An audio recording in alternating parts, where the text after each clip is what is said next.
Pronto, agora valendo, né? Boa noite. Agradeço aí o pessoal que, por acaso, pôde entrar. Quem não pôde, nós entendemos, né? É isso aí. Meu nome é Anderson Alves, você já sabe, hoje é a nossa última aula. Hoje é a nossa última aula sobre essa dinâmica do EJA, né? Sobre essa metodologia. Se você chegou até aqui, então você já passou pelas 3 aulas, né? Você sabe que nós já vimos historicidade do EJA, necessidade, ajustes, nem sempre um olhar que é, digamos assim, não é um olhar educacional, foi mais um olhar para resolver um problema social. Vimos que nem sempre o EJA tem a importância, ou recebe a importância que deveria receber, e a gente percebe que na última aula nós falamos o quê? Eu trabalho no EJA, né, pelo menos há uns 15 anos, e os últimos dados do EJA é que aumentou, né? Aumentou muito. Boa noite, Cineide, boa noite, Alex, boa noite, pessoal que já entrou aí, tá bom? Prazer conhecer vocês, mesmo que no último dia. Joemile, boa noite também. E o pessoal, além de vocês que vão assistir esse vídeo dessa sala ou de outras salas, tá bom? Então a gente percebe que a alfabetização dos adultos, ela é, como nós podemos resumir, ela é em decorrência de um problema social, um problema de não adequação, aquela pessoa não conseguiu, muitas vezes, se dedicar à escola, alguns não tinham escola, né? Quem mora nos nordestes do sertão, nas cidades pequenas, né, do sul da Bahia, ou aqui do Ceará, eu dei aulas em muitas cidades pequenas, né, ali próximo de Maraú, pela FMB, e outras cidades mais litorâneas, e a gente vê que tem muitas cidades pequenas que há um número de pessoas muito grande que não tem escola, tem que sair de ônibus ou atravessar rios, e tudo aquilo que eu acredito que vocês devem conhecer muito bem. Então, o número de alunos do EJA ter aumentado não é uma boa notícia, entende? Não é uma boa notícia. Não é uma boa notícia porque mostra que alguma coisa está dando errado. Não é para ter tanto aluno de EJA. Isso é uma coisa que, professor, é bom porque a gente tem emprego. Bem, claro, é bom a gente dar aula, né? Mas se há uma quantidade de alunos de EJA muito grande na sua cidade, ou onde você for trabalhar, é sinal que alguma coisa deu errado. Porque o EJA é para resolver uma questão social, não é uma modalidade que deveria existir. A pessoa não deveria precisar se alfabetizar na idade adulta, aprender a ler na idade adulta, aprender a pensar, a ser um ser crítico na idade adulta. Então, se nós temos cada vez mais um número maior de pessoas matriculando-se no EJA, seja para concluir o ensino fundamental ou ensino médio, já tem mais de 18, 20, 30, 40, 60 anos, eu já dei aula para pessoas de 60 anos, é sinal que, desde a coroa portuguesa, aí vocês devem ter estudado história na disciplina História da Educação, se não estudaram ainda vão, de lá para cá ninguém, governo de direita, de esquerda, de centro e etc., não se deu a valorização devida à educação. Tanto é que os nossos níveis só pioram a cada ano, se for comparar com outros países desenvolvidos. E já teve vários políticos, né, e ideologias e etc. na educação e não avança. Né? Tem melhorias aqui, melhorias acolá, acesso ali, acesso acolá, mas não avança como deveria. Essa é uma verdade. Ninguém conseguiu, ou pelo menos parece querer conseguir resolver esses problemas. Tanto é que só aumenta o número de analfabetos e etc. Tá bom? Como nós fizemos na aula passada, nas 2 aulas passadas, tem um videozinho aqui de 3 minutos, talvez não passe todo, que eu queria que você prestasse atenção. Esse vídeo resume um pouco da minha última aula, Lembra que a última aula nós tratamos sobre metodologias, aplicações de prova, análises sobre o que fazer com esse aluno. Como analisar um aluno da mesma forma do infantil, da pedagogia infantil, da alfabetização infantil. Quais seriam as melhores formas de perceber se esse aluno do EJA realmente ele cresceu no sentido de conhecimento, de pensamento crítico e etc. Esse vídeo só são 3 minutos, são vídeos bem pequenos que eu costumo usar, só para a gente pensar um pouco, tá bom? Depois do vídeo, já que nós temos aqui 3 alunos, né, na sala, se alguém quiser comentar o vídeo, fica à vontade, eu vou ler o seu comentário sem problema, tá bom? Junto o seu comentário à minha aula e a gente segue. Não é obrigatório, mas se quiser comentar, ótimo, tá bom? Vamos lá, deixa eu ver aqui, saindo, voltando, e vamos lá. Olá, hoje vamos falar sobre as estratégias de ensino para a EJA e como o professor pode garantir um bom aprendizado e aproveitamento das aulas. O papel do educador é de mediador da aprendizagem, priorizando nesse processo as experiências de vida trazidas por cada aluno, auxiliando assim na transposição desse conhecimento de vida para um conhecimento letrado. Quem trabalha na EJA à noite trabalha também em outros turnos do ensino regular. O ensino regular ele tem um público-alvo definido de acordo com a faixa etária e para isso cria-se uma metodologia específica para esse público. E à noite nós encontramos um público-alvo diferenciado, heterogêneo, do qual as mesmas práticas e metodologias que foram utilizadas nos turnos anteriores não servem para a noite, não serve para a realidade dos alunos. Então, nesse sentido, você tem que ter a sensibilidade de procurar entender aquilo que for mais importante, mais significativo e criar uma estratégia para que esse ensino, esse conteúdo, ele tenha sentido para o aluno e para que ele possa se envolver diante daquela temática. Viu só? E vale lembrar que a avaliação dos alunos da EJA vai muito além de provas. É todo um contexto que deve ser levado em conta, desde o desenvolvimento educacional até o crescimento pessoal. A avaliação ela tem que ser progressiva, cumulativa, você tem que procurar avaliar o aluno como um todo, não simplesmente por aquilo que ele consegue representar numa prova escrita, objetiva, mas procurar também analisar a sua capacidade de interpretação, a sua capacidade de diálogo, a sua capacidade de debate diante de temas que são de sua relevância. Mas os cuidados dos professores vão além da sala de aula. Eles incentivam os alunos a buscarem sempre mais. Facilita porque, além de ensinar o ensino que eles vêm dando ao longo do tempo para nós, que é aluno, né? A gente aprende não só o conteúdo que ele passa, mas incentiva o aprendizado da gente ingressar numa boa faculdade, né? Viu a importância de usar bons métodos de aprendizado para a EJA? Afinal, é um público heterogêneo em busca de um mesmo objetivo. Então é isso, pessoal. Bons estudos e até mais!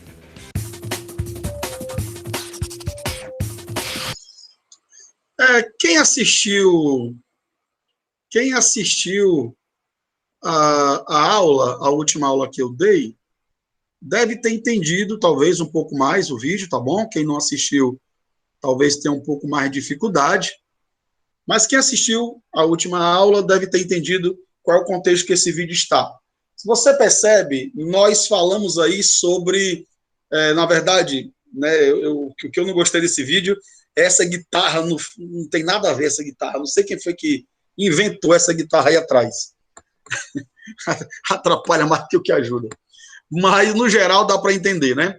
Os professores falaram, o professor falou daquilo que nós falamos na última aula, né? Um pouco sobre como é que esse aluno aprende. Ele aprende de forma holística. O que é forma holística? No todo, né? Ele não aprende como o aluno da manhã, o cara da tarde. E ele explicou por quê. Você, como professor, é bom prestar atenção à fala. Ele disse, o ensino regular, ele é moldado segundo a idade do aluno. Né? O aluno tem faixa etária tal, é infantil, faixa etária tal, ensino fundamental 1, faixa etária tal, fundamental 2, faixa etária tal, ensino médio. E EJA? E EJA é tudo. Só não tem criança. Mas de 18 até enquanto puder andar, o EJA vai matricular. Eu nunca vi esse slogan, não, mas acabei de inventar. De 18 até enquanto puder andar, o EJA vai matricular. Então, assim, é isso. O EJA, ele não tem uma faixa etária. São várias. Então, você não tem... Você vai precisar sair da caixinha, daquela pedagogia comum, regular, e vir. Parece óbvio, parece, mas precisa, numa disciplina como essa, ser lembrada. E aí, a outra coisa que eu quero dar destaque no vídeo, qual é? Você precisa fazer uma avaliação com esse aluno, aonde você não seja uma avaliação somente pontual, mas progressiva, analisando todos os aspectos desse aluno. Aí eu quero pegar essa fala do professor, muito pertinente, e dizer o seguinte: isso deveria ser sempre. Com todos os modelos de educação, com todos os modelos não, com todos os períodos educacionais. Não é porque, às vezes, nós nos submetemos, e precisamos fazer isso, a algumas caixinhas que a educação ainda coloca, né? Isso você pode fazer aqui, ali não pode fazer, com esse menino não vai dar certo, etc. O EJA, gente, eu quero motivar você, se você se identificar, espero que sim. O EJA, ele realmente, além de ser uma ação libertadora para o aluno, ele é uma ação libertadora para você. No EJA, você pode criar, inventar, dançar, levar uma música, recorte de um filme, ir fantasiado, subir na mesa. Vai contribuir com a educação? Beleza. No EJA, você pode ousar, entende? Assim como você pode ousar lá no infantil, eu tenho colegas que eu admiro muito, vai vestir de Mulher Maravilha, aí de Homem-Aranha, e não sei o quê, e troca de roupa, e bota balão no teto, e faz arco-íris, e dança, e canta. É um trabalho que os pedagogos têm, né, que eu ficava assim, olhando, e ficava dizendo, meu Deus, como é trabalhoso, né, quando você faz aquilo com amor, e etc. O EJA te dá essa possibilidade. O EJA, ele abre as portas para você ousar. Você não está fechado mais à idade daquele aluno, a isso, aquilo. Não. Professor, mas não pode ousar no Fundamental 2 ou no ensino médio? Não, nem tanto. Há algumas caixinhas ali que nós temos que ficar dentro delas. Infelizmente ainda. Tá bom? Mas o EJA é isso aí. Esse início nosso aqui, para nós irmos arrematando, que hoje nós vamos falar sobre os capítulos 8, 9, 10 e 11, os últimos capítulos, um pouco sobre cada um, que é o arremate. Você pode ver que tem capítulo que é bem pequenininho. Daqui para frente, nós vamos muito mais discutir a aplicabilidade daquilo que nós aprendemos até aqui. Entende? Sobre o que é EJA, para que serve, etc. Nós vamos falar um pouco sobre a aplicabilidade. Mas esse pequeno vídeo é para a gente compreender o quê? Nós temos que ir para a turma do EJA com essa mente aberta, sabe? Com essa mente diferenciada, com essa mente modificada, e ir para fazer um bom trabalho. Eu acho que sempre é bom lembrar isso, né? Vamos aqui para a nossa apostila, que eu não quero passar de 8 horas, eu quero ir no máximo até 8 horas, tá bom? Para também não tomar muito aí o seu tempo. E eu não acho que mais de 1h30 de live seja muito produtivo. Eu acho que 1 hora, 1h20 é bem produtivo. Depois eu continuo dando assistência se você precisar, tá bom? Então vamos lá para o capítulo 8, se eu não estou enganado. Deixa eu ver aqui, página 15. Não, os sujeitos do EJA nós já falamos. Forma de avaliar nós já falamos, é isso mesmo, capítulo 8. Pronto. capítulo 8.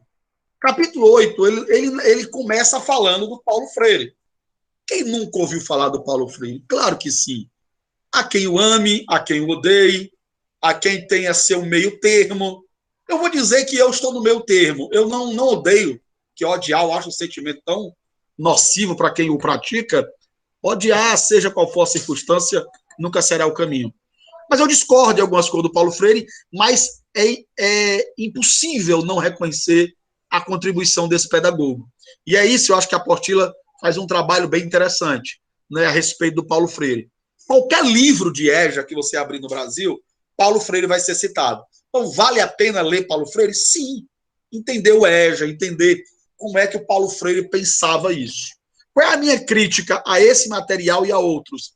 É que muitas vezes se resume o EJA à prática do Paulo Freire, o que não é uma verdade. Há outras dinâmicas que deveriam ser inseridas sem tirar a importância do Paulo Freire. Tá bom? Paulo Freire tem importância, com certeza. Paulo Freire é um dos pioneiros na educação de adultos aqui no Brasil, pelo menos na organização metodológica disso, né? Que muitos chamam de andragogia, nem é pedagogia, alguns chamam de andragogia, mas ainda é comumente chamado pedagogia para jovens e adultos. E aí é colocado o seguinte: as técnicas desenvolvidas nesses projetos comumente eram compartilhadas técnicas como em grupo, mesa redonda, debates, distribuição de fichas, temáticas, também se falava de seus convencimentos, como, por exemplo, dizia estar convencido da capacidade inata das pessoas, isso baseado na experiência nos domínios visuais e audiovisuais.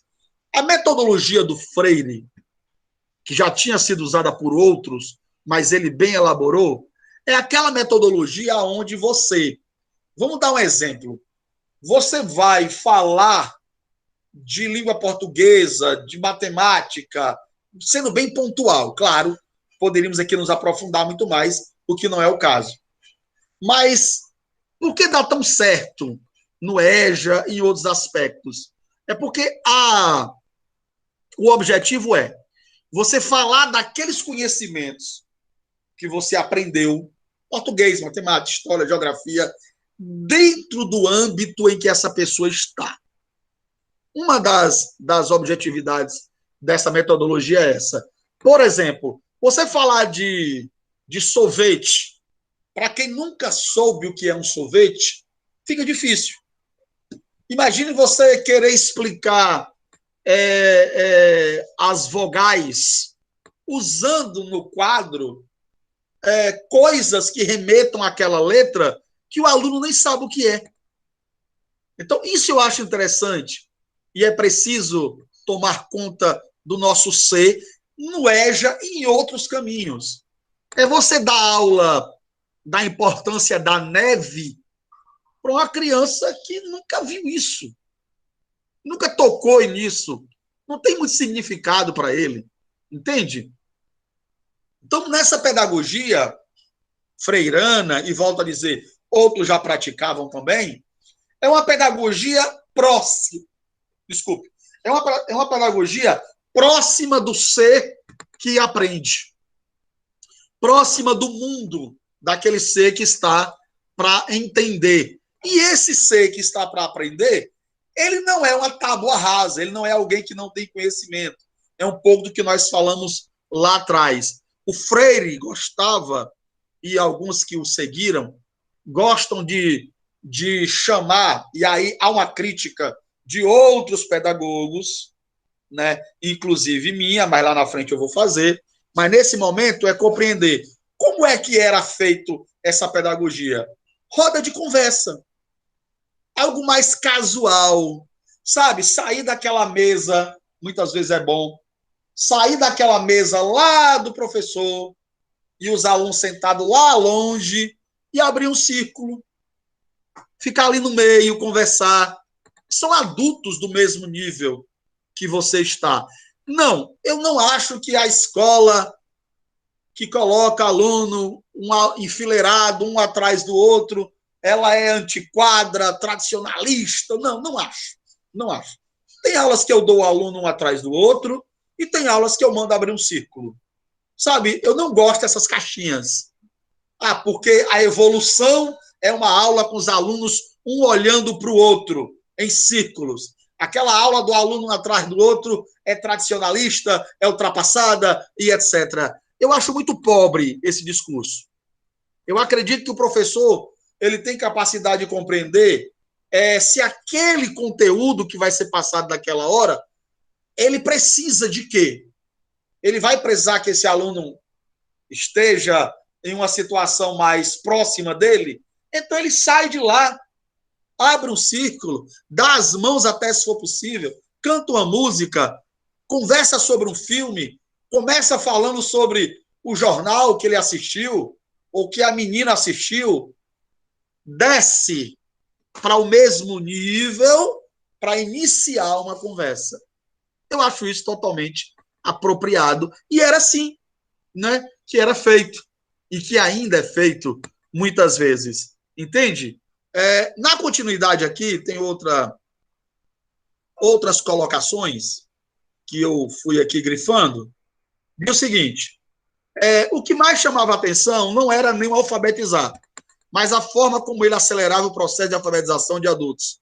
Assim, ele mostrou que não só estes adultos podiam aprender, mas que todos sabem alguma coisa e que cada sujeito é responsável pela construção do conhecimento, bem como pela significação que dão a esse aprendizado. Duas coisas eu quero chamar a atenção. Cada sujeito é responsável pelo seu aprendizado. Essa frase ela tem um impacto muito grande. Por quê? Porque o sujeito precisa querer. Você precisa levar o sujeito a compreender que ele precisa aprender, que ele pode participar desse aprendizado. Entende? E aonde está a crítica? Que muitas vezes não foi nem o Freire que estabeleceu isso, mas aí já foi a continuidade disso. E muitas pedagogias hoje socioconstrutivista, que tem todas essas teorias pedagógicas, elas têm seu lado positivo. Mas, como qualquer coisa, carece de críticas. Então, a primeira coisa que eu quero te dizer Léo Vygotsky, Piaget, Freire e outros mais, eles não são a Bíblia Sagrada, entende?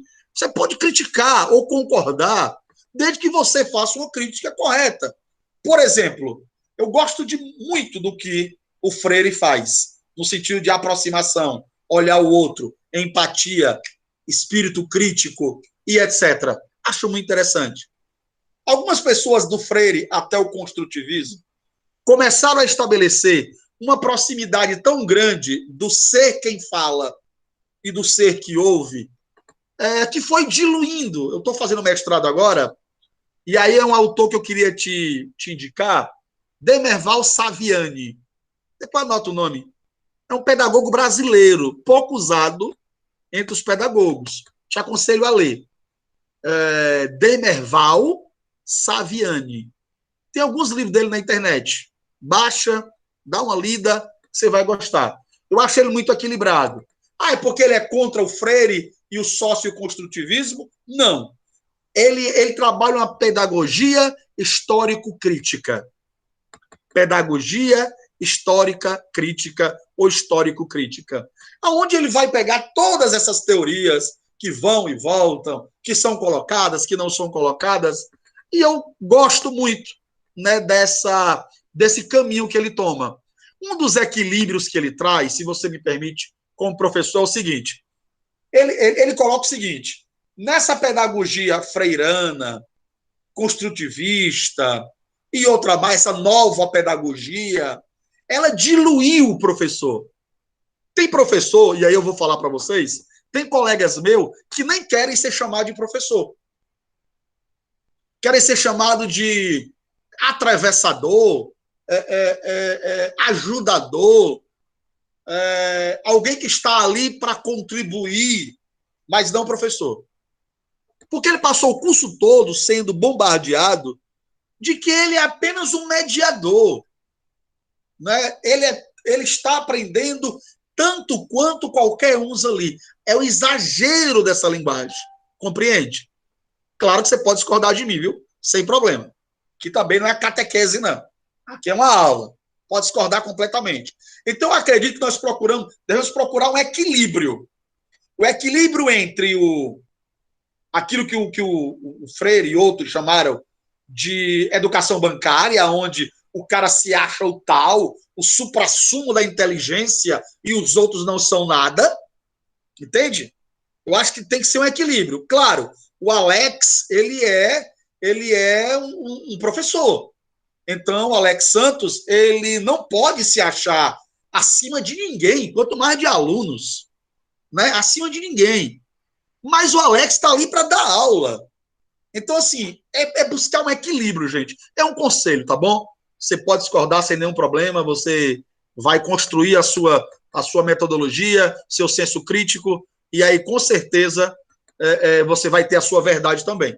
Aqui é um professor que está em sala de aula. Eu não desprezo o Freire, eu não falo mal do Freire, e nem de outros sócio-construtivistas. Mas eu gosto muito de Emerval Saviani e outros que caminham nesse equilíbrio. Qual é o equilíbrio? É ser contra o autoritarismo, o antropocentrismo, o egoísmo de vomitar. Eu sou professor e vocês são alunos sem luz. Não. Eu acho que isso é antiquado, ultrapassado e metodologicamente não funciona. Por quê? Seja no infantil, no Fundamental 1 ou 2, ou no ensino superior, aqui agora, é comprovado cientificamente que o professor que não consegue tocar no aluno, tocar na sua empatia, tocar na sua vida, se aproximar mesmo, sabe? Lanchar com o aluno, abraçar esse aluno, sentir e ser sentido por esse aluno, o que ele ouve, o que ele fala, para esse aluno não terá muito sentido. Ou seja, quanto mais um professor se envolve com a turma, esse professor ele é mais ouvido por ela. Isso, na minha experiência de tantos outros, mas eu percebi que cientificamente também é comprovado. Então, acredito que vocês, se vocês estão em sala de aula, ou irão para a sala de aula, a minha opinião é que vocês precisam equilibrar. Não se achar, não serem arrogantes, presunçosos e preconceituosos no que diz respeito à educação. Esse aí da favelinha não sabe de nada. Não é isso. Assista aquele filme lá, O Menino que Descobriu o Vento, que você vai descobrir que o indivíduo tem conhecimentos dele, que muitas vezes ele tirou do lixo, né? O menino que descobriu o vento tinha conhecimentos que ele tirou do lixo. Ele sabia consertar computador, não, desculpe, ventilador, rádio. De onde? De conhecimentos que ele tirou do lixo. Aí, lembra do filme? Aí ele viu uma roda que fazia uma luz acender na bicicleta do namorado da irmã dele. Não é isso? E aí, inclusive, esse filme é muito interessante. Eu acho interessante você assistir O Menino que Descobriu o Vento. É uma prova cabal, que todos têm conhecimento. Mas precisam que alguém os ensine. Entende? Aí, muitas vezes, colocam na boca do Freire e de outros, não, ninguém ensina nada a ninguém. Um dia eu fui para uma formação pedagógica, aí a mulher começou assim com os professores. Ninguém ensina nada a ninguém, mas nós aprendemos juntos. Eu disse assim, peraí, que eu sou muito jovem, eu preciso... Aliás, eu sou muito velho para entender isso aí. Peraí, ninguém ensina nada a ninguém, mas todo mundo aprende junto? Bem, se todo mundo aprende junto, alguém ensinou alguma coisa, ou no mínimo todo mundo ensinou a todo mundo. Gente, é um medo de falar que alguém ensina. Não, claro que alguém ensina. O motorista de autoescola me ensinou a dirigir. Como eu vou dizer que ninguém ensina nada a ninguém? Ele me ensinou a dirigir, eu aprendi ali. Eu tive professores que me ensinaram. Então, eu acredito que nós temos que mediar esse discurso, sabe? Não sermos arrogantes, prepotentes, não. Alex tem o que me ensinar, Cineide tem o que me ensinar, todos vocês têm sim. Mas o professor, quando está em sala de aula, ele precisa ser visto como aquele que ensina. Ah, ele é o detentor suprassumo do conhecimento. Não, mas ele tem que deter os conhecimentos específicos do que ele vai falar. Não dá para dizer que o professor não é o detentor do conhecimento. Bem, de todo conhecimento, não. Mas daquilo que ele vai falar, ele é preciso ter. Aí o menino pode trazer algo? Pode, da vivência dele. Pode e deve. A aula deve ser aberta, discursiva, progressiva e etc. Mas esse professor não pode, gente, ter vergonha de dizer que é professor. Pelo amor de Deus. Né? E o Demerval Saviani faz a discussão nesse livro de colegas que dizem assim, não, eu só estou aqui para mediar, eu sou igual a vocês. Parece uma palavra de humildade e etc. Mas, gente, eu não acho que agregue, entende? Eu sei que tem pessoas que pensam diferente, as respeito, com certeza, mas eu não acho que agregue. Eu procuro entrar em sala de aula e o aluno ver em mim alguém que pode ajudá-lo com conhecimento. E aí o Demerval faz uma crítica de que sentido? Ele diz assim, o socioconstrutivismo diz que você precisa ensinar o menino a argumentar. Sim. Mas para que o menino argumente, eu preciso ensinar ele como se faz isso. É por isso que nós vivemos uma geração onde todo mundo acha que pode dar opinião em tudo. Por quê? Porque é a era da opinião. Mesmo quem não sabe dar. Entende? Todo mundo quer opinar sobre tudo. Sobre história, sobre geografia. Por quê? Porque todo mundo pode dar opinião. Bem, desde que tenha embasamento, que aprenda. Então, esse menino, ele tem um lugar de fala dele? Tem. Ele pode me trazer conhecimentos da onde ele mora, seja na favela ou seja em Alphaville? Pode e deve. Mas ele precisa compreender que em sala de aula ele é conduzido. Eu recebo, eu olho, eu analiso, eu transformo as informações dele em conhecimento, que ele pensa que é conhecimento, mas não é informação, certo? Então, só fechando esse parêntese, é isso. É a gente entender que nós não somos o suprassumo e nem que somos ditadores e etc., mas nós precisamos buscar conhecimento, termos essa capacidade de ensinar. E o Freire coloca aqui algumas coisas que eu acho interessante, volto a dizer, sobre esse aspecto. Aqui tem mais um parágrafo. Ao observar nessa fala emancipatória, concluímos que o pensamento de Paulo Freire pode ser relacionado de muitos educadores contemporâneos, quando defende que o aluno pode organizar sua própria aprendizagem. Ele associava a leitura à palavra de leitura de mundo. Por isso, insistia na necessidade da alfabetização.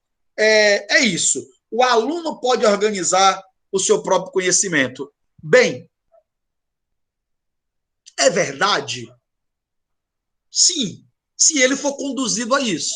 Eu acho que nós podemos, o aluno quando aprende, eu acho que essa palavra falta, o aluno quando ensinado a organizar as informações que ele tem e transformá-las em conhecimento, o aluno avança. Mas ele mesmo não tem condição, é por isso que ele está na escola. Ele está na escola porque ele precisa aprender a organizar os conhecimentos dele. Ele não pode achar que ele está no mesmo nível do professor, no mesmo nível de debate, no mesmo nível de conhecimento. Ah, professor Anderson, há coisas que esse aluno sabe mais do que você. Com certeza. Mas não tenho dúvida. Esse aluno trabalha na fábrica Fortaleza. Ele sabe muito mais de biscoito, de bolacha, de empacotamento, de logística de entrega, de onde vai a mercadoria, quanto custa para vender, quanto custa para fazer, do que eu. Sim. Mas de história, de Revolução Francesa, Revolução Russa, Primeira Guerra Mundial, Segunda Guerra Mundial, sans-culotte, sociedades, imperialismo, ditaduras. Isso quem tem conhecimento sou eu. Eu tenho esse conhecimento e vou, a partir dele, construir um ser crítico. Aí sim. Então, assim, ele não está no mesmo nível que eu, no sentido do que eu passei anos para aprender. Então, eu tenho que levar ele até onde eu estou. Sem menosprezar o que ele sabe, do mundo dele. Eu posso falar sobre ditaduras no Brasil e fora do Brasil, usando um exemplo que ele comentou na aula de como é tratado na empresa. Sabe esse tratamento aí que você usa, que o teu patrão te dá? Isso era que alguns ditadores faziam. Mas quem tem o conhecimento científico sobre como se formam ditaduras? O professor. Entende? Ele pode até, e talvez sim, e quase sempre é verdade, sofrer as causas daquilo que eu conheço como ciência. Ele sofre as causas, a miséria, a escassez, o salário baixo, e eu tenho a capacidade, o professor tem a capacidade de levar ele a construir um senso crítico sobre a sua realidade de vida.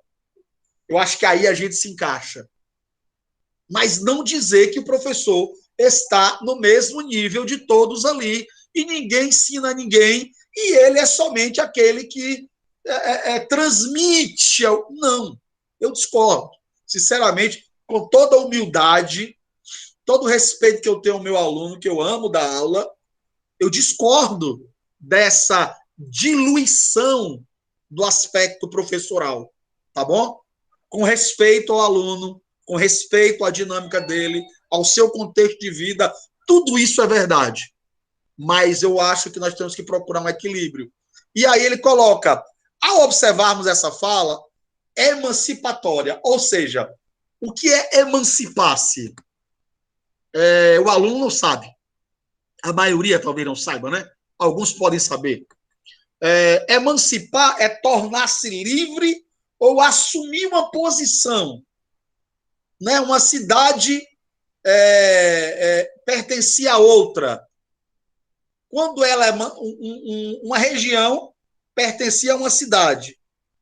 E ela, quando ela cresceu, entendeu que ela é forte no comércio, que ela pode subsistir sozinha, que o dinheiro que circula dentro dela e as empresas que ali estão dão conta daquele grupo de pessoas, ela pede emancipação.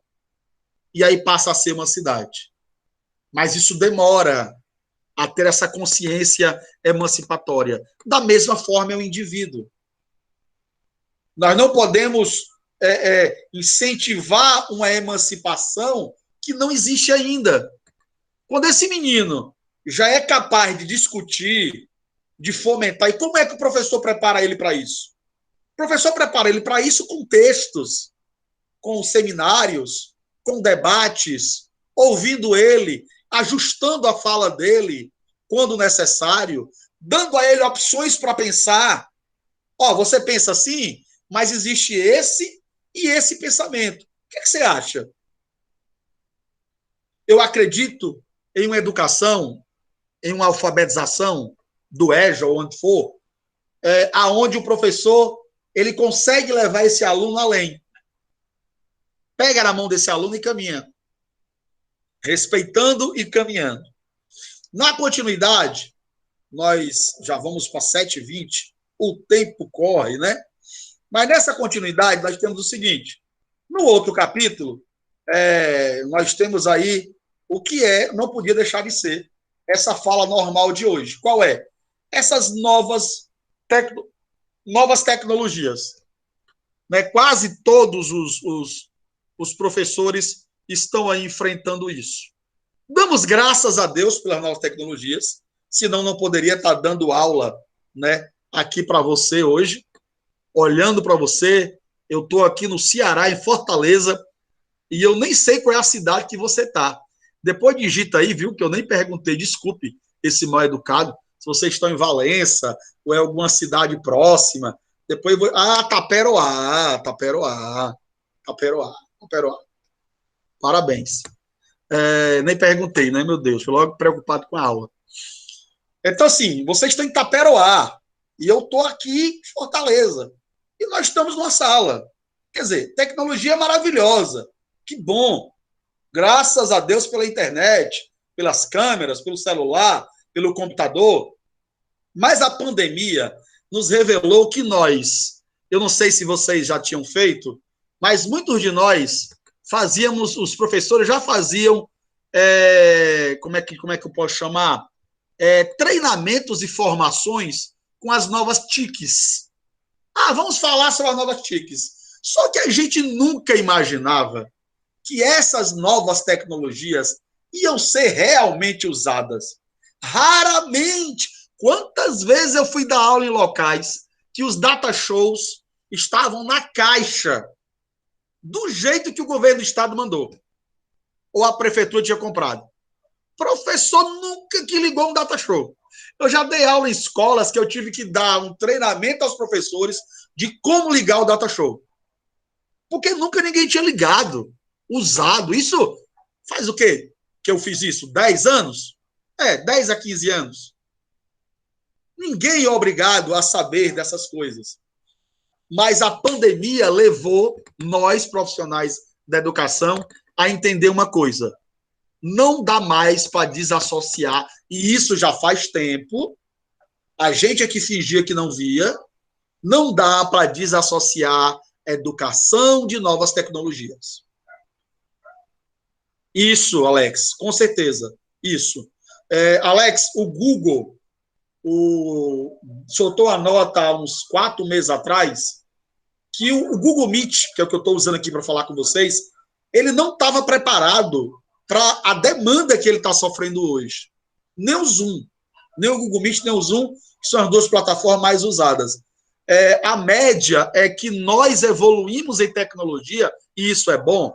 Eu sei que falar de aspectos bons na pandemia parece contraditório, mas como professor de história, eu preciso dizer a você uma coisa. Todas as misérias e catástrofes que a humanidade sofreu, ela gerou bonanças para a humanidade. Infelizmente.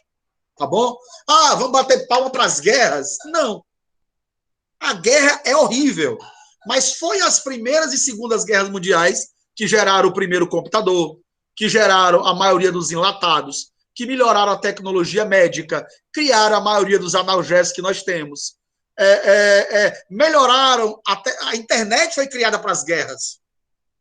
Entendeu? Então, assim, as grandes catástrofes que a humanidade passou deixou um legado positivo para muita gente. É triste essa informação, mas é verdadeira. Por exemplo, o Google disse que nós estamos, no Brasil, avançando quase 20 anos de tecnologia. Quase 20 anos. O que só ia acontecer em 2040 começou a acontecer em 2020. Foi um ponto positivo. Está sendo a fósseis, né, uma dor de parto absurda? Está sendo. Tem professor arrancando os cabelos para gravar aula. Imagine você dar aula sem ver ninguém. Eu tinha feito programa de rádio na educação antes. Eu já tinha um certo costume de falar sem ver ninguém. Mas eu lembro que eu conversando com alguns professores, ajudando eles, ele disse assim, professor, eu estou falando para quem? Eu aqui agora, estou olhando para uma câmera. Estou vendo ninguém. Como é que eu vou dar aula sem ver ninguém? Eu vou gritar com quem? Menino, cala a boca, olha para mim. Como? Como? Então os professores tiveram que aprender a falar no vácuo. A falar sem ver ninguém. Tiveram que aprender a dar aula imaginando. Eu tenho uma colega aqui, professora de inglês, ela disse que fecha os olhos, ela gosta de yoga, né? Ela disse que fecha os olhos, imagina-se uma plateia, ela diz, vamos. Bom, gente, tudo bem? E começa. Eu fico sorrindo. Eu disse, cada um cria o seu jeito. Mas, gente, tá aí. E tem uma coisa, não há previsão de, pelo menos nos próximos 2 anos ou 3, de pelo menos nós não trabalharmos de sistema híbrido, né? Parte em sala de aula, né? E parte pela internet. Já tem escolas aqui no Ceará, e eu tenho colegas em Salvador também está acontecendo, que já estão matriculando para o ano que vem, dizendo que, a partir do ano que vem, a escola adotou educação híbrida, independente que o vírus seja controlado, seja lá o que for. Tem escolas particulares que elas não querem mais ser pegas de surpresa. As aulas vão ser híbridas. O professor vai dar aula na câmera e vai dar aula presencial. Se um dia tiver outro vírus, já está tudo resolvido. Então, assim, muitas escolas não vão voltar ao presencial 100%. A maioria das faculdades agora liberou, era só 30% das matérias poderiam ser feitas assim, à distância, EAD. Até 2019, 30%. Agora, 60%, 70% pode ser feito assim. É só a faculdade querer. Então, é isso. É o melhor meio de aprender? Para muitos não é. Eu entendo isso. Muitos gostam do contato, tá bom? Do abraço, da risada, ali fora, né? Eu dei aula ali na FASAG muitos anos, ficava ali fora, jogando meu dominózinho ali, na frente da FASAG, depois entrava para dar aula, tinha resenha com os alunos. Achava legal. Legal, gostava da FASAG. Achava legal ali o... Mas assim, mas eu gosto também da educação à distância. Eu acho que a educação à distância também tem suas vantagens, como tudo na vida. Você agora está em casa, deitado. Você pode estar em casa deitado com o celular aqui assistindo a aula. Acabou. Não teve que pegar ônibus, não vai ter que voltar para Taperoá, muitas vezes de ônibus de noite, no meio da estrada, evitar acidente e etc. Entende? Então, assim, tem lados positivos. Tá bom, Alex. Tem lado positivo e tem lado negativo. EAD é para todo mundo não é para EAD. Mas EAD tem muitos pontos positivos. Tinha gente, eu dava aula a pessoas ali em Valença que saía da aula 9 horas e ia chegar em casa meia-noite, rodando dentro de um ônibus da prefeitura. Ônibus velho, muitas vezes. Ia morrendo de medo. Agora ele tem aula assim, sem sair de casa. Quer dizer,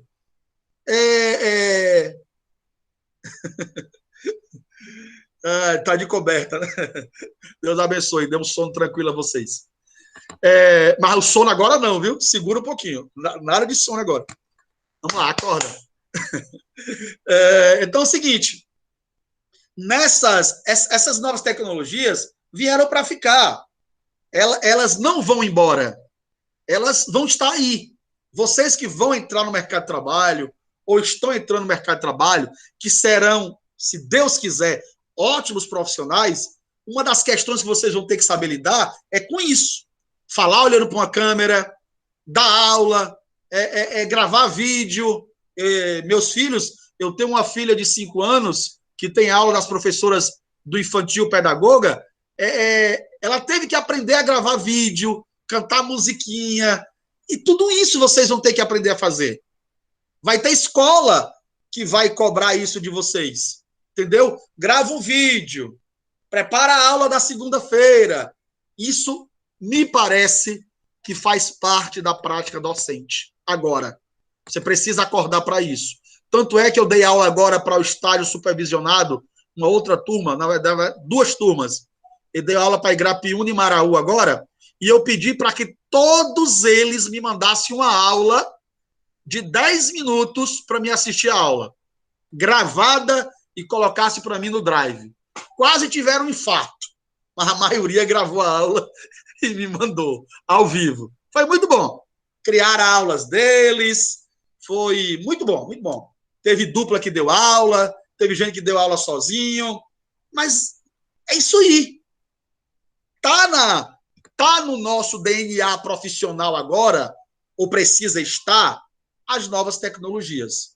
Falar para uma câmera, gravar um vídeo, saber o que é um Drive, saber como entrar no e-mail, como mandar um vídeo, como abrir uma pasta no Google Drive, como o aluno coloca a apostila lá, o que é Classroom, como criar uma pasta no Classroom, como colocar uma atividade no Classroom, como corrigir no Classroom, lançar nota no Classroom. Isso é da nossa pedagogia agora. É agora.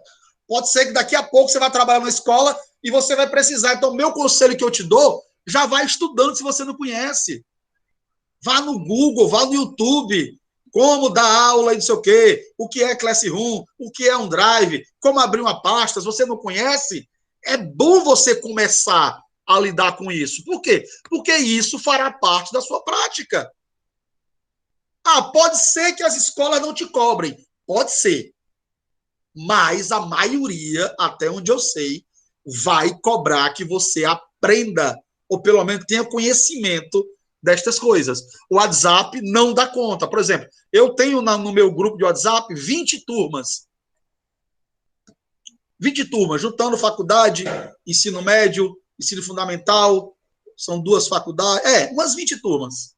E tem 2 cursinhos que eu dou aula, umas 20 turmas. Tem dia que eu passo o dia sentado aqui, até 10 da noite. Uma aula, outra aula, uma aula, outra aula, uma aula, outra aula, levanto, tomo café, volto para cá, almoço, vem para cá, tal, tal. Então, assim, é isso. Principalmente o Google Meet, exatamente. Vou precisar aprender todas essas coisas, exatamente, Alex.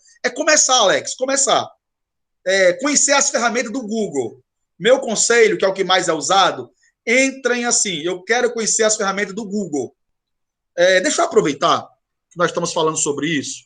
Deixa eu dar aqui, pode ser, eu sei que é bem básico, viu, gente? Se vocês já sabem, ô, professor, para que isso? Mas eu vou fazer, porque a gente aprende como professor que muitas vezes o básico a pessoa não sabe. Então, vou aproveitar a fala do Alex e deixar aqui uma dica que eu acho interessante. Aqui, gente, ó. Um momento, deixa eu tirar a apostila, eu volto já para ela. Pronto. Se você quer se dedicar a essas coisas, eu vou abrir aqui o Google, a página do Google. Nova guia, compartilhar nova guia. Pronto. Eu te aconselho a fazer o quê? Você vem aqui, ó, Gmail. Você vai precisar disso nesse momento de novas tecnologias, tá bom? Aqui é o meu Gmail. Você vai abrir o seu em casa. Aqui, deixa eu abrir aqui o meu Gmail. Eu tenho vários aqui colocados. Vou abrir do professor de Estado. Pronto. Professor está aqui. Só dar um exemplo para vocês de como pode ser essa prática pedagógica de vocês. Aqui, pronto. Todo mundo que abre e-mail, deixa eu ver se vocês estão vendo. Então, todo mundo que abre e-mail, deixa eu ver se vocês já estão vendo o novo. Acho que não. Parou. Compartilhou. Uma guia. Guia do Google. Caixa de entrada. Pronto.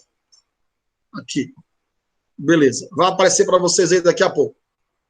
Apareceu. Pronto. Tá aí. Esse é meu e-mail profissional como professor aqui do Estado do Ceará. Tá aqui.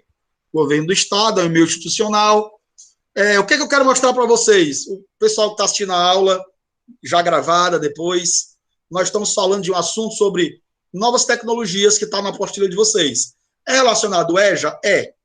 Mas aproveitei a pergunta de um aluno aqui, dizendo, eu vou melhorar nelas, e estou dando uma dica a vocês. Para quem quer, antes de ser cobrado, já começar aí. A dica entra no YouTube e procura ferramentas do Google, como usá-las em sala de aula. É interessante. Aonde estão as ferramentas do Google? Aqui nesses pontinhos, gente, ó. São 9 pontinhos, aí você vem para cá. Aqui você tem o seu Gmail. Aqui você tem o Google Drive. O que é o Google Drive? Google Drive é onde você coloca... deixa eu ver se está aparecendo para vocês o Google Drive. Não vai estar, porque eu tenho que abrir cada um deles. Então, vamos aqui de novo. Vou abrir e voltar para cá. Esse ainda é um probleminha do Meet. Ele não vai direto. O Zoom vai. Pronto. Aqui é o Google Drive. Está aparecendo para vocês. Eu acho que todo mundo sabe para que serve um Drive. O Drive é onde você guarda. Aqui, ó. Aqui as aulas que eu dou fica aqui. Essa aula que eu estou dando, ela vai vir para esse Drive. Aí aqui eu baixo no meu computador a minha aula, salvo no meu canal do YouTube e mando para vocês. É assim que eu faço. Essa aula que eu estou dando aqui, você pode usar ela para dar aula para qualquer turma. Você pode não mandar o link, apenas abrir gravação, no seu celular mesmo, grava a aula, vai vir para o Drive. O Drive é a caixinha do seu e-mail, aonde vai tudo que salva no seu e-mail, vai para o Drive. Né? Você pode salvar na nuvem e etc. E aqui está o meu Drive. Tem muita aula gravada. Eu baixo no meu computador, boto no canal do YouTube e mando o link para vocês. E lá vocês assistem. Isso aqui é a primeira coisa que eu queria colocar para vocês. A outra coisa, já que nós estamos falando dessas novas tecnologias, é o quê? Nesse mesmo local aqui, vamos lá, é a última coisa que eu vou colocar aqui. Agora eu não vou abrir todos, só mais um. Pronto. Aqui, pronto. Nesses pontinhos aqui, deixa eu ver se os pontinhos já tá abrindo para vocês, tá? Nesses pontinhos vocês têm o quê? Aí, quando vocês quiserem dar uma olhada. Nesses pontinhos vocês têm... Um momento. Deixa eu ver se já abriu. Pronto. Nesses pontinhos você tem o Drive, Google Sala de Aula. Olha aqui o Google Sala de Aula, ó. Para quem nunca viu a sala de aula no Classroom. Isso aqui vocês vão usar bastante. Aqui é o meu Google Sala de Aula. Deixa eu mostrar para vocês a sala que eu estou usando agora. É que nós estamos de férias, mas vamos ver aqui. Pronto. Nesses pontinhos, pronto, aqui, ó. Aqui são minhas turmas. Tá vendo aqui minhas turmas? O Ati já apareceu para vocês aí. Deixa eu dar uma olhada se apareceu para vocês. Pronto, aqui são minhas turmas, ó. Aqui tudo você cria no Google Sala de Aula. Você cadastra os alunos e etc. E você cria aqui, ó. Eu tenho turmas do EJA, turma de terceiro ano médio e etc. Né? Tem várias turmas aí. E aqui dentro dessas salas, dentro dessas caixinhas aqui, ó, eu tenho todos os meus alunos. Todos os meus alunos. Está aqui as atividades que eu passei. Olha, matemática não é minha área, mas a minha área aqui é linguagem e códigos, está aqui. Aqui o aluno vem, responde e tal, vê como é que tá. Tá entendendo? Aqui é onde ele vem responder e etc. Então, gente, voltando para lá. Espera aí, para a gente não ficar aqui. Voltando para lá. Quando você quiser entender mais isso aí, você vai nos pontinhos lá do Google e aí vai visitando cada uma dessas coisinhas que nós estamos falando aqui, tá bom? Essas são as ferramentas que você vai ter que usar nesse período aí, quando você for para a sala de aula e etc. E aí tem uma coisa que eles colocam aí para vocês. Professor do EJA precisa entender a importância das tecnologias para o seu planejamento. Organização, fortalecimento do trabalho em grupo, em sala de aula. Daí, se é necessário desenvolver no educando competências que permitam aos indivíduos aperfeiçoar a organização dos fazeres que envolva a construção da identidade social responsável por si e pelo outro. Bem, esse arrudeio todo que esse parágrafo deu foi para dizer para você o seguinte: o professor precisa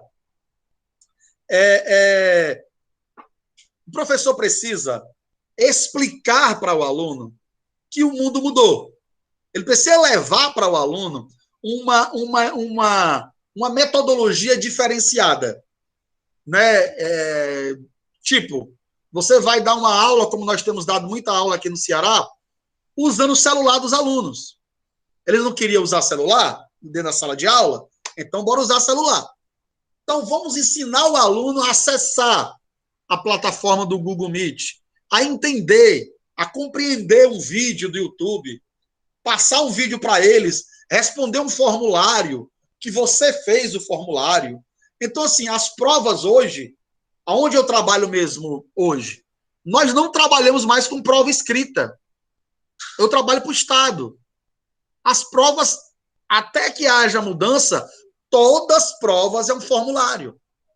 Eu tenho que ir no Google, fazer um formulário, colocar perguntas abertas e fechadas, gerar um link, colocar no grupo de WhatsApp da turma, os meninos entram nesse link, respondem a prova e eu fico acompanhando de casa. Isso dá para fazer na sala de aula. O professor não precisa, se ele quiser, ficar corrigindo prova. Não. Faz a prova no formulário, se você não sabe o que é um formulário, é tipo um quiz de perguntas e respostas, mas o aluno responde digitando. Você pode colocar a resposta para ser um texto, ou você pode colocar a resposta para ser A, B, C ou D, V ou F, você que diz. Ele pode desenhar e etc. Formulário você faz. Então, a maioria das provas que eu faço hoje não é mais para me corrigir na mão. Eu corrijo aqui no computador. Entende? E eu estou trabalhando em uma escola pública. Nas particulares aqui já é assim. Meu filho, que é da escola particular e faz atividade via Google Meet, internet, etc. Então, assim, é necessário, vocês e eu, que trabalharemos com EJA, no caso eu já estou em sala de aula, que apresentemos para esse aluno essas novas modalidades de ensino, essas novas metodologias, essas novas possibilidades, para que ele consiga compreender. E a tecnologia nos ajuda com isso. Aí a outra coisa que eu grifei aí é muito simples, deixa eu colocar aqui. A tecnologia põe à disposição da escola uma série de recursos, já falei, Google Meet, Zoom e etc.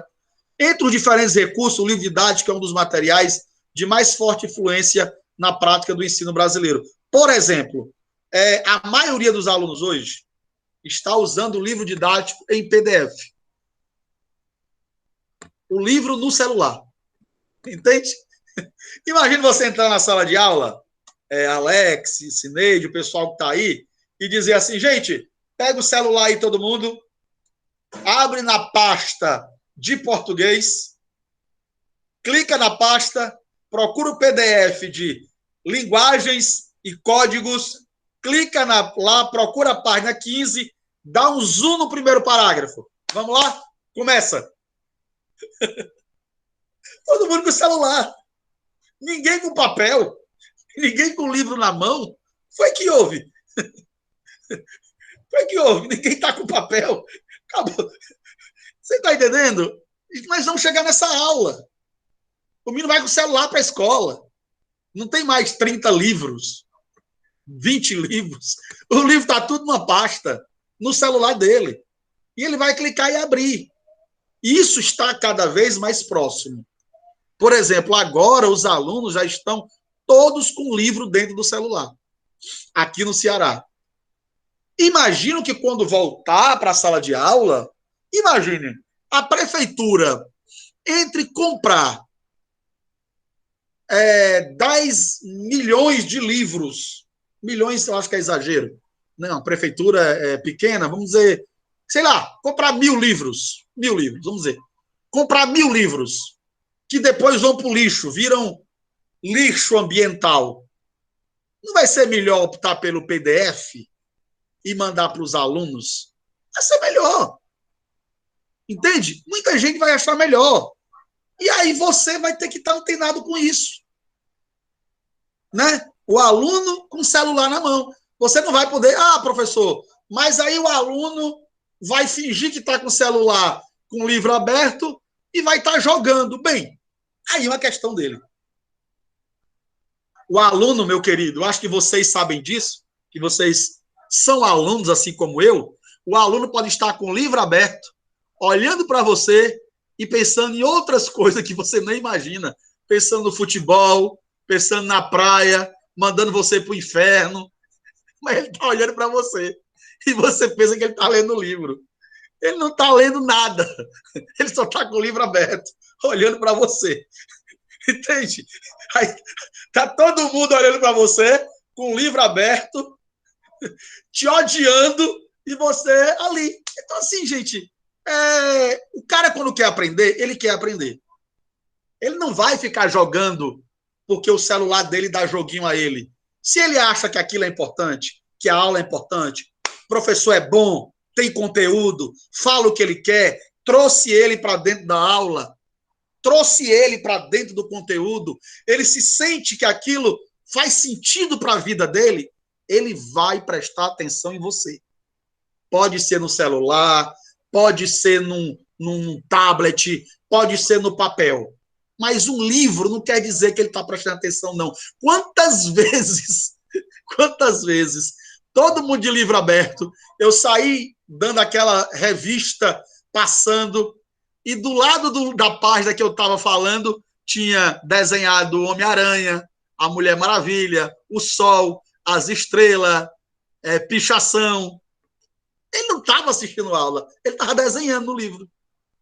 Então, assim, a mente devaga, tanto pode ser com celular, ou pode ser com o livro. Nós não... O que importa é você fazer sua parte. Eu sempre digo isso aos meus colegas, que são vocês.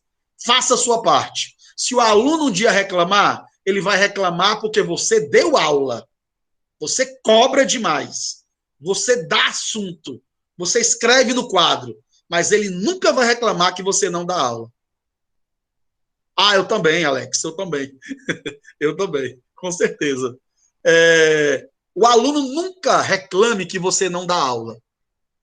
Eu te dou esse conselho sempre. Sabe por quê? Não deixe o seu trabalho medíocre. Não caia naquela história, os alunos vão gostar de mim se eu não dar aula. Por quê? Sabe por quê? Porque é comprovado. No dia que você cobrar, o aluno vai olhar na tua cara e dizer assim, o senhor nem dá aula. Entende? Ah, o senhor nem dá aula, senta aí, fica no celular, deixa de conversa, professor. Qual a vergonha que você vai passar? Não é? Vai passar. Ou entra outro professor e ele diz, o professor que saiu daí não dá nem aula. Então, assim, é melhor cobrar, é melhor dar sua aula. Entrou para dar aula, dê aula. Não está afim de dar aula, vai na coordenação. Eu não estou afim. Estou mal, não estou bem, emocionalmente, saúde, ou seja lá o que for. Eu prefiro não entrar em sala. É melhor. É melhor que você se queimar com isso. Eu já fiz isso várias vezes, não entrar em sala.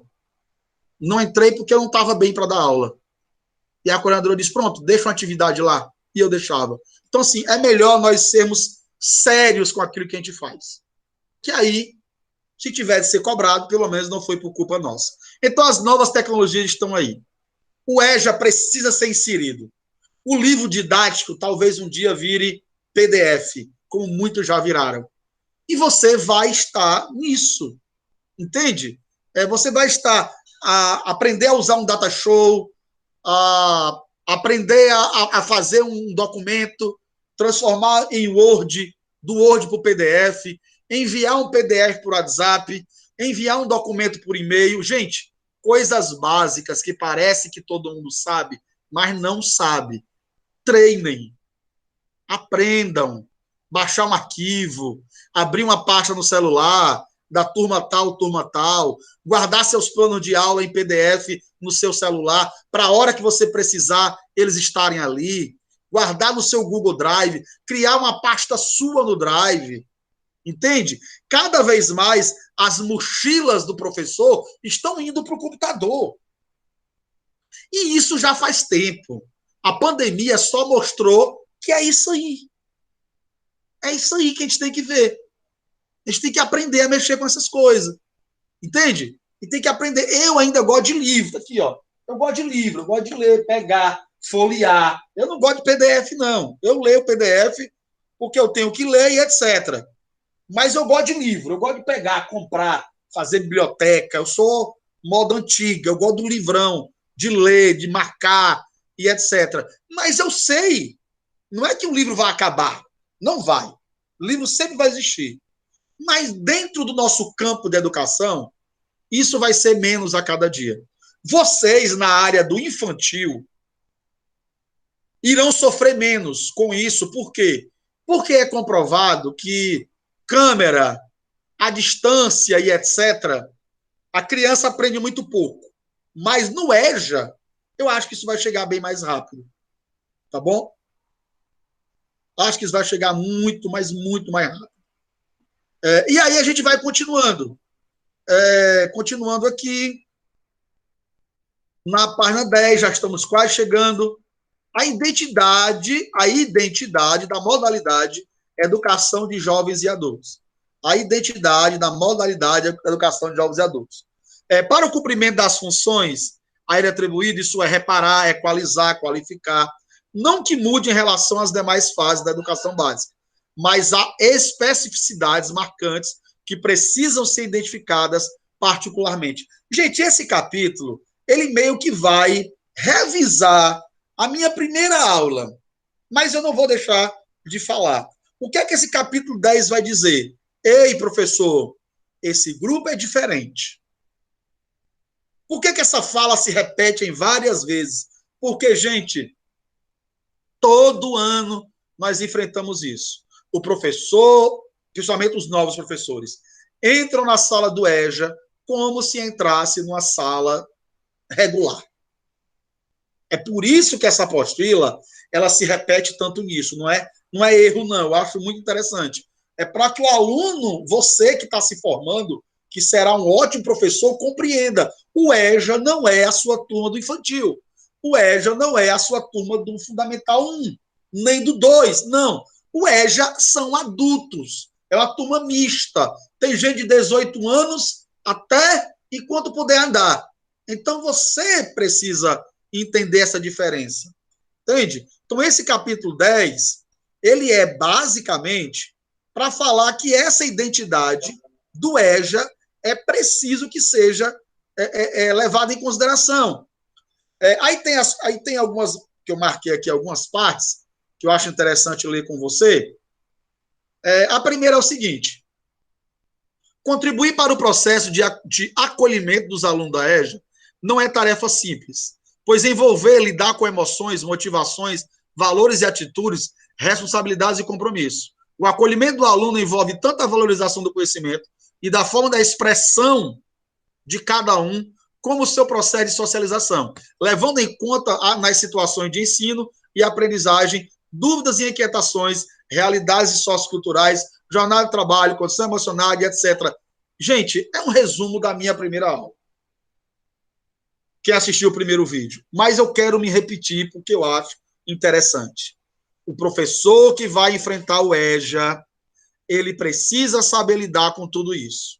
Emoções diferentes, motivações diferentes, eu falei sobre isso. Faculdade, curso técnico, apenas para saber ler e escrever, há várias motivações diferentes. Não é uma turma do terceiro ano, que todo mundo ali, a maioria quer faculdade, não. O EJA é outra coisa. Valores, sabe? Você está trabalhando com vovós, com vovôs, com pais, com pessoas que às vezes estão ali com uma vergonha tão grande, mas estão enfrentando o seu eu, enfrentando a sua discriminação, até pessoal, por achar que não... Eu lembro, em 2019, ainda na aula presencial, uma menina que eu comecei a dar aula, dessa turma que iniciou, ela disse: professor, eu estou aqui porque com 17 anos eu engravidei. 17 não, com 16. 16 ou foi 15, eu engravidei. Segundo ano médio. Tive bebê, meu bebê está com 3 anos, vou fazer quase 20 anos. E desde o dia que eu tive bebê, meu pai disse: você não serve para nada. Você vai ser uma desocupada da vida. E eu quero mostrar para o meu pai que não é verdade. Eu vou terminar o ensino médio no EJA, vou fazer faculdade e vai dar tudo certo. Eu disse: vai. Vai porque eu também fiz EJA. Isso aí deu certo. Então, assim, essas complicações que às vezes a pessoa enfrenta. Eu acho que a câmera aí falhou, mas vai voltar, viu? Não se preocupe, não. Ela vai e volta. Deu aí uma parada aí, mas vai voltar. Então, assim, são essas complicações que o EJA ela traz para você. E você vai precisar ser esse motivador. Essa pessoa que diz: vamos, eu estou com você. Estamos juntos. Desiste não. Ah, professor, eu não sei nem abrir um e-mail. Vamos aprender. Eu não sei nem mandar uma mensagem. Vamos lá. Eu não sei baixar um arquivo. Estamos juntos. Você precisa ser essa pessoa.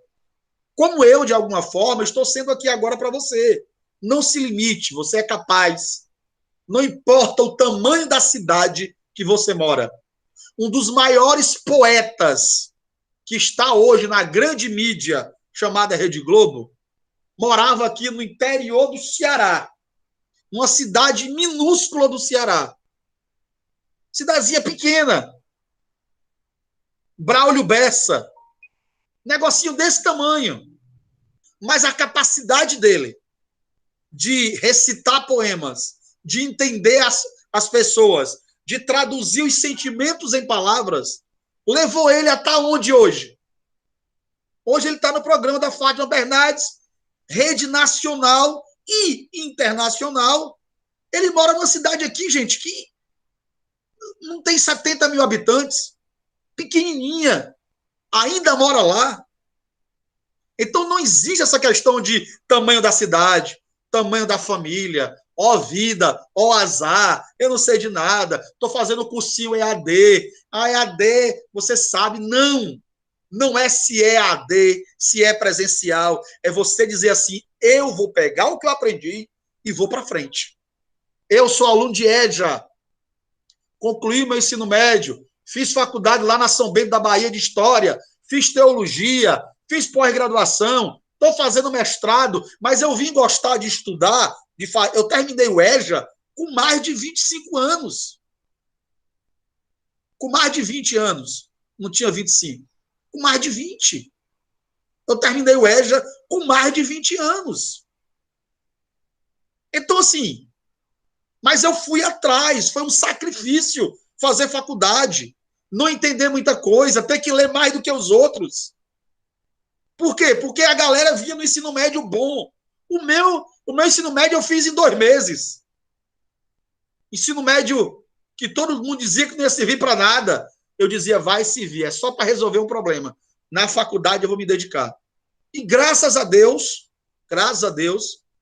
fui professor aí em Valença, das melhores escolas que Valença tem, Social, CETEM, Adventista, e na FASAG, no Instituto de Pesquisa. Então, assim, não sou melhor do que ninguém, mas procurei ser o melhor que eu posso ser. É isso que eu quero fazer. Entende? Não é ser melhor do que ninguém. Eu não quero disputar com ninguém. Agora eu quero ser o melhor para mim. Eu quero sair de uma aula que nem essa e dizer assim, rapaz, eu consegui fazer o meu melhor. É isso que eu quero fazer. É isso que eu faço há 20 anos. Eu quero dar uma aula que eu diga, ó, eu gostei da aula, foi boa. Deu para ensinar alguma coisa à galera. Então é isso, gente, é ser o melhor para você. Não é querer passar o de ninguém, querer ser melhor do que ninguém, querer acabar com a vida de ninguém, não. É querer dizer para você, eu posso ir um pouquinho mais, eu posso melhorar um pouquinho mais.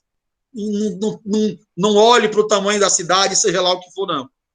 Todos nós somos capazes, temos o cognitivo bom e podemos chegar, não importa a sua idade, classe social, cor da pele, tamanho da cidade, não importa nada. É você se deixar. Vai para frente.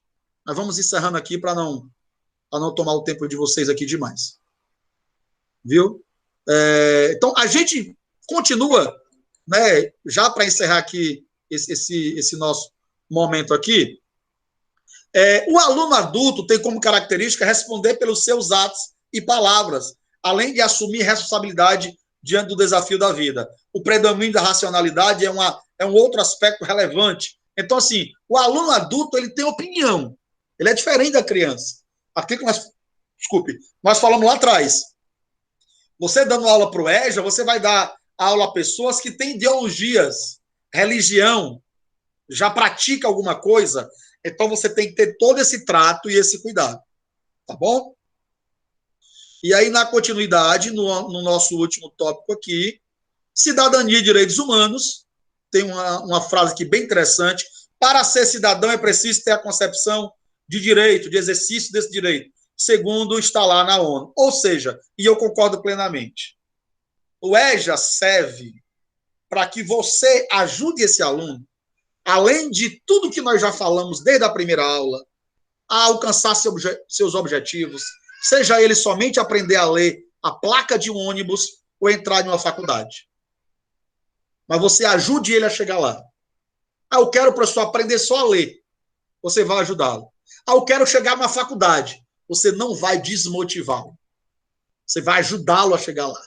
Então, é percebendo essas nuances, esses problemas, essas dificuldades que você vai avançar.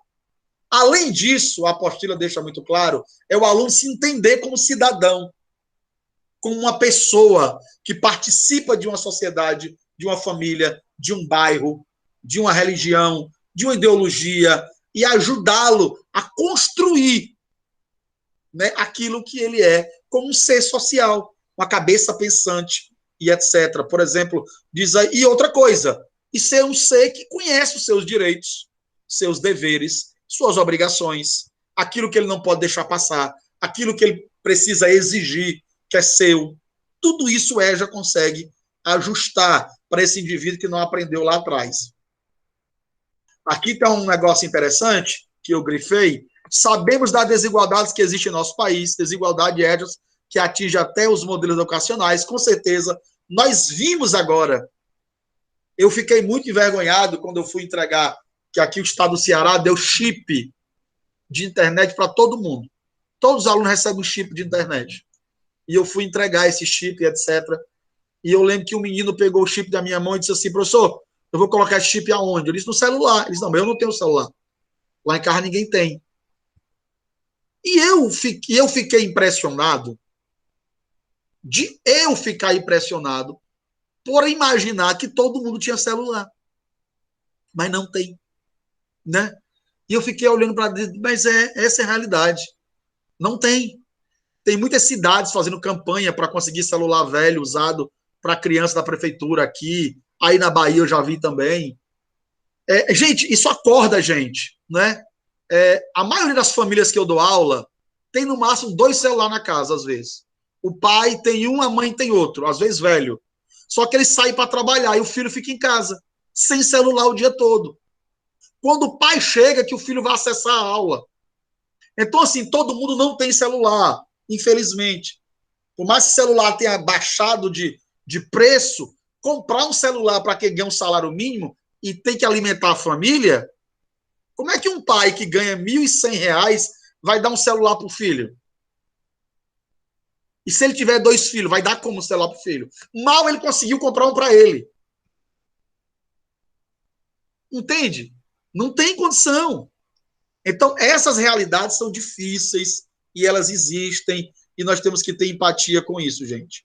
Por último aí, aqui já nos aproximamos das páginas finais dos nossos estudos, começamos a fazer nossas reflexões. Gostaria de deixar aqui a preocupação, a melhor intenção de se pensar um projeto, né, de aprendizagem para os adultos.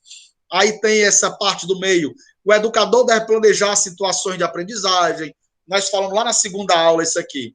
O educador, quando for dar sua aula, pense, esse meu aluno, ele vem do trabalho, ele vem cansado. Tem a dona Maria, que não sabe ler direito.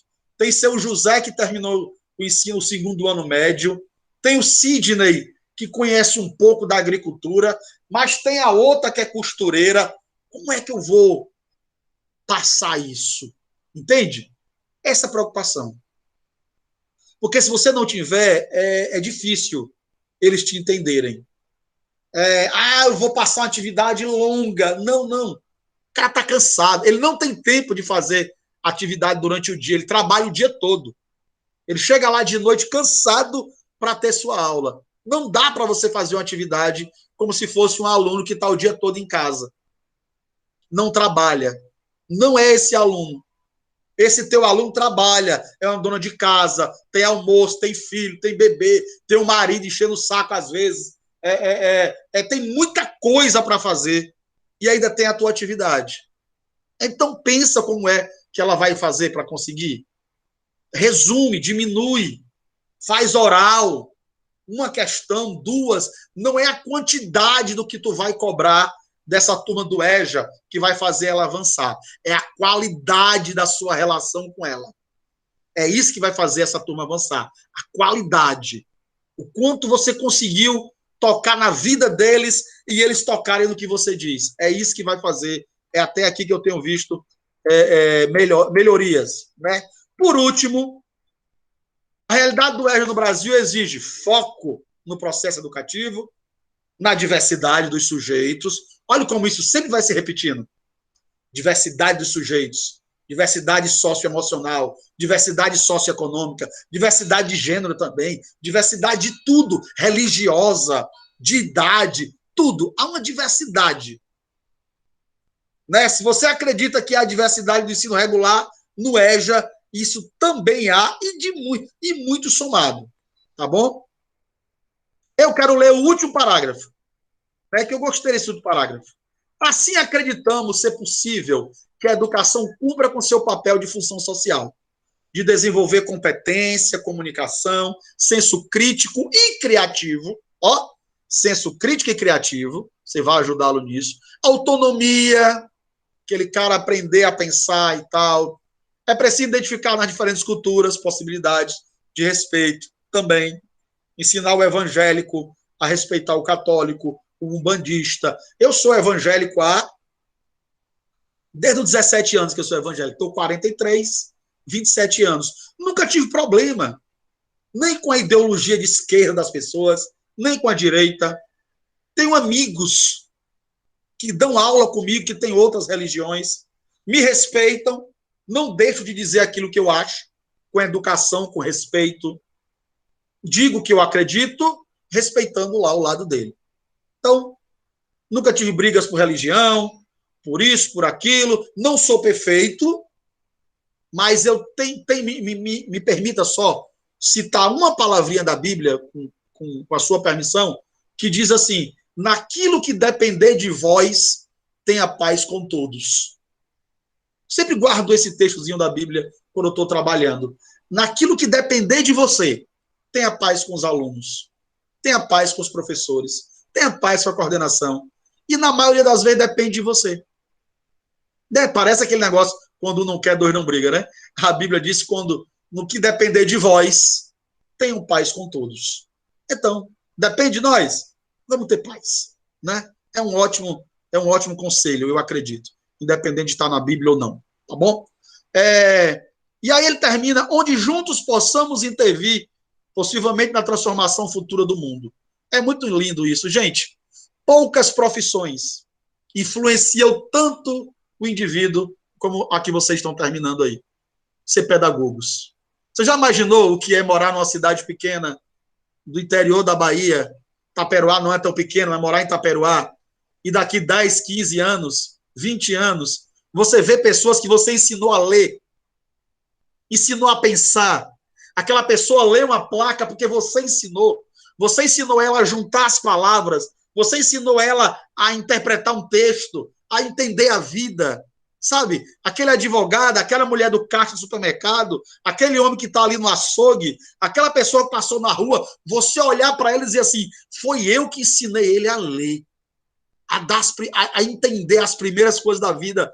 É um privilégio que só um pedagogo tem. Eu não tenho, eu sou licenciado, eu já pego depois. Mas eu gosto sempre de incentivar o pessoal da pedagogia. É um privilégio que só os pedagogos têm. Eu sei que nós podemos olhar somente para o lado ruim da vida. Salário, condições, escolas pequenas, não tem ar-condicionado, ventilador quebrado, cadeira não sei o quê, menino com febre, mãe que não respeita. Eu não vou te enganar. Há muita coisa que, se você quiser nessa profissão, se pegar nelas do lado ruim, você vai viver meio mal com a profissão. Mas há muita coisa boa em ser professor. Há uma contribuição para a vida, a levar alguém além, a levar alguém a gostar das pessoas, respeitar o outro, respeitar o colega, respeitar a religião, aprender português, entender matemática. É você que vai ensinar para ele a primeira vez quanto é 2 mais 2, 1 mais 1. Você deu os primeiros passos da vida dele no conhecimento. Gente, pode parecer pequeno para muita gente, mas eu acredito que é muita coisa para quem ama isso. Tá bom? Então, e fazer de nosso conteúdo de sala de aula, enquanto professor do EJA, a possibilidade de transcender. Isso é, fazer com que deles, o aluno, perceba o mundo. Nada é impossível. E não é mesmo. Tá bom? Desculpem, são 8h10. Passei um pouquinho. Passei um pouquinho do tempo. Eu queria ir só até 8 horas. Agradeço o pessoal que entrou. Agradeço aí o Alex pela força que deu, chamando algumas pessoas. A Cineide, eu espero que, se nós voltarmos em outra disciplina, a gente possa trocar uma figurinha a mais e se conhecer mais, abrir a câmera e tal. Mas por hoje é só. Agradeço. Obrigado. Durmam em paz. E depois nós vamos estar postando o vídeo. E você que está assistindo esse vídeo, mas talvez, eu não sou dessa turma, quem é Alex e tal, não se preocupe, essa aula é para todos aqueles que estão nessa disciplina, tá bom? Abraço, bom futuro para vocês na pedagogia, sejam sinceros, que o mais Deus abençoe, tá bom? Valeu, gente, obrigado.